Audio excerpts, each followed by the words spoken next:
கன்னியாகுமரி மாவட்டம் அஞ்சு கிராமம் அடுத்த பால்குளத்தில் உள்ள அரசு குடிசை மாற்று வாரிய குடியிருப்பு பகுதியில் வசித்து வருபவர் மாரிமுத்து. இவரது மனைவி மரிய சத்யா.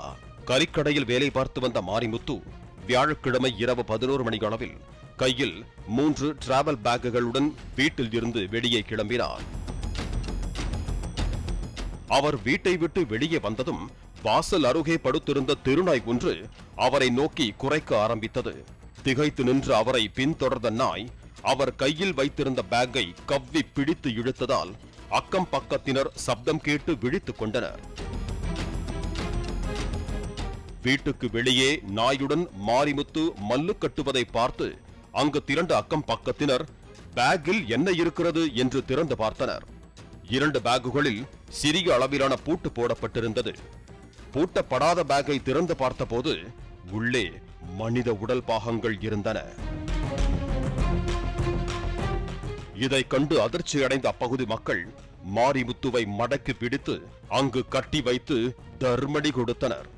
உடனடியாக காவல்துறையினருக்கு தகவல் தெரிவிக்கப்பட்டது.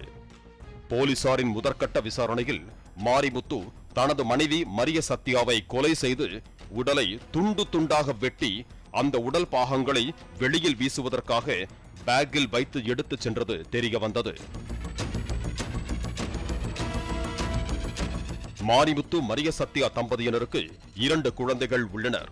தூத்துக்குடியில் உள்ள மீன் பதப்படுத்தும் நிறுவனத்தில் பணிபுரிந்து வந்த மரிய சத்யா ஆண் நண்பர்களுடன் பழகி வந்ததாக கூறப்படுகிறது. மனைவியின் நடத்தையில் சந்தேகப்பட்ட மாரிமுத்து தனது 2 குழந்தைகளையும் விடுதியில் சேர்த்துவிட்டு கடந்த 40 நாட்களுக்கு முன்பாக மனைவி மரிய சத்யாவை அழைத்துக் கொண்டு பால்குளம் பகுதிக்கு குடிபெயர்ந்ததாக கூறப்படுகிறது.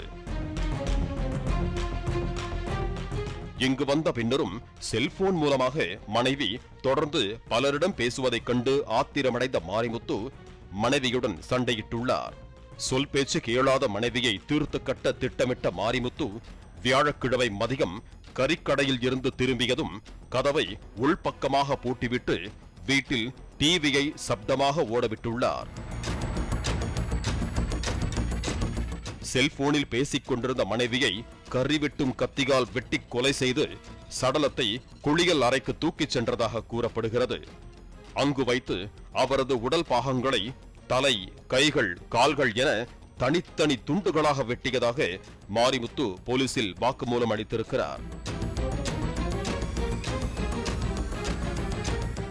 வெட்டப்பட்ட உடல் பாகங்களை தண்ணீரில் நன்றாக கழுவி அங்கேயே உலர வைத்ததாகவும் இந்த சப்தம் கேட்டு பக்கத்து வீட்டுக்காரர் என்னவென்று கேட்டபோது தான் துணிக்காய போடுவதற்காக சுவற்றில் ஆணி அடித்ததாக கூறி சமாளித்துள்ளார்.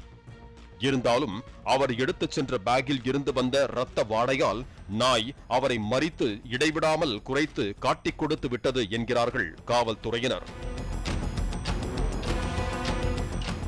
மனைவி மீதான தீராத சந்தேகத்தால் இந்த கொடூர சம்பவத்தை மாரிமுத்து செய்திருப்பதாக கூறும் காவல்துறையினர் இந்த கொலைக்கு பயன்படுத்தப்பட்ட வெட்டுக்கத்தியை பறிமுதல் செய்திருக்கிறார்கள்.